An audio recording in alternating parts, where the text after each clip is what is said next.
lupa kulitnya, pasti aku sudah lupa sama orang-orang yang pernah baik sama aku, ya kan? Kalau orang yang jahat tuh juga pasti kita keingetan mulu ya. Coba sok siapapun lah orang sebaik-baiknya gitu. Kita pernah dijahatin orang, pernah dizolimin orang, pasti otak sininya mah sebelum hilang ingatan pasti selalu ingat, oh dia nih pernah. Tapi tetap aja kita berbuat baik.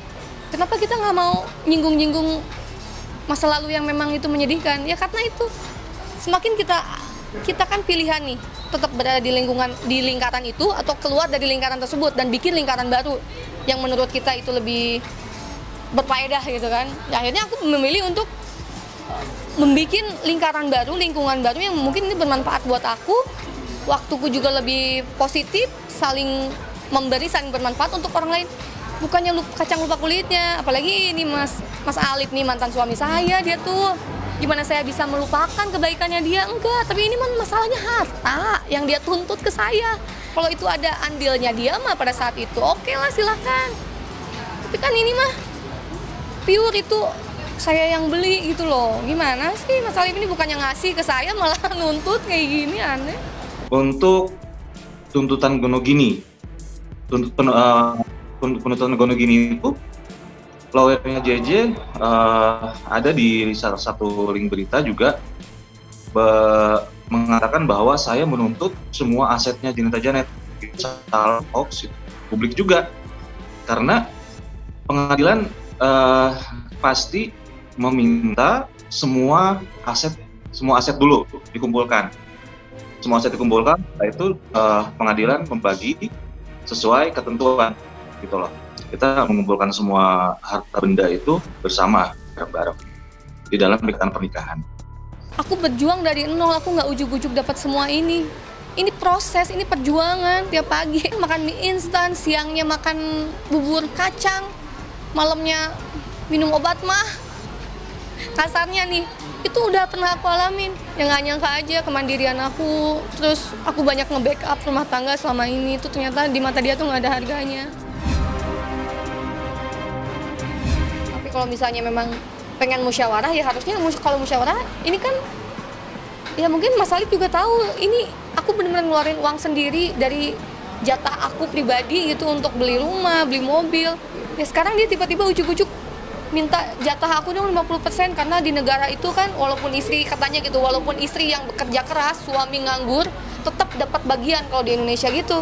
Kalau kayak gitu kan gak adil banget. Tadinya saya nggak akan untuk ke pengadilan, kita yaudah deh, saya nggak minta, saya hanya minta 2 aset aja gitu kan.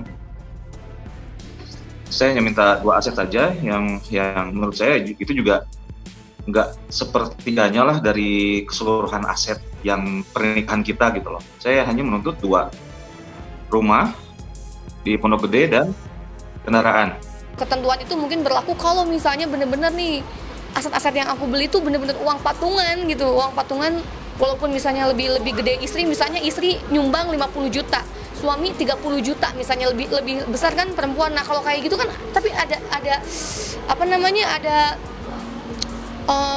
andilnya suami sama istri gitu kan. Kalau ini bener-bener aku plek gitu, beli sendiri ya, kita udah apa namanya, ngebela-belain nggak beli barang-barang pribadi yang kita pengen gitu cuma untuk menyangga keluarga, beli rumah, beli mobil yang bener-bener aku beliin tuh bener-bener aset yang bisa dinikmatin bersama, bukan sekedar, kan dia juga nikmatin pada saat itu.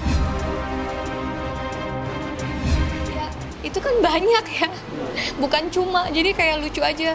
Yang namanya musyawarah tuh nggak kayak gitu, apalagi nanti kalau misalnya lanjut di perkara pokok di persidangan, nanti juga bakal ketahuan kok itu siapa yang benar-benar membeli aset-aset tersebut. Kan dia masukin tuh aset-aset aku, ada rumah, ada apartemen, mobil dan segala macam gitu kan.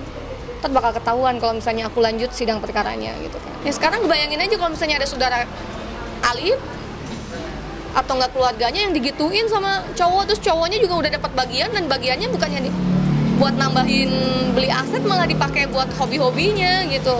Hobi-hobi dia beli motor gede aja udah 3 tuh kan, motor gede 3, belum lagi hobi-hobinya dia main airsoft gun yang itu juga mahal-mahal kan, senjata-senjata kayak gitu, beli apa, drone, laptop, dan aduh macam-macam banyak deh yang memang nggak ada hubungannya dengan kebutuhan rumah tangga gitu. Itu bahkan rumah pertama rumah pertama yang memang aku punya di Jakarta, karena pada saat itu aku ngerasa bahwa aku nih kerja di dunia entertain, tapi aku nggak punya tempat tinggal gitu. Nah pada saat itu suamiku belum mampu membelikan aku rumah, gimana coba? Apa yang mesti kita tuntut? Makanya aku nggak pernah nuntut sama pernikahan tuh, nggak pernah aku kayak kamu suami aku, kamu dong cari beli rumah dong, aku kan harus tinggal di Jakarta gitu loh. Tapi aku berpikir wah ya udahlah, kita harus aku harus memberi kenyamanan untuk orang-orang yang aku sayang semua gitu kan. Ya udah, aku akhirnya ada uang, aku DP-in rumah tuh, rumahnya masih KPR sampai detik ini. Ya sedih aja gitu, sampai sekarang aja masih belum lunas. Terus dia tiba-tiba minta rumah itu dan mobil juga, motor Harley yang sekarang dia pakai buat hobinya dia tuh, touring itu. Bahkan Harley-nya mungkin itu kan Harley itu adalah harta yang dibeli sama mantan suami saya, yang cuma itu doang yang dimasukin. Harta yang lain nggak dimasukin dong, kemana gitu loh, kan lucu ya. Terus dia ngelis sendiri lagi harta aku, kan lucu banget. Dia yang ngelis sendiri, terus dia cuma masukin motor Harley-nya dia doang. Kok serasa ada yang mengganjal ya gitu. Cuma tadinya sih aku pikir kok bisa seperti itu sih Mas Alif.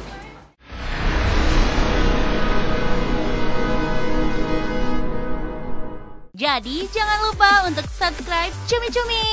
Ditekan ya tombol lonceng merahnya.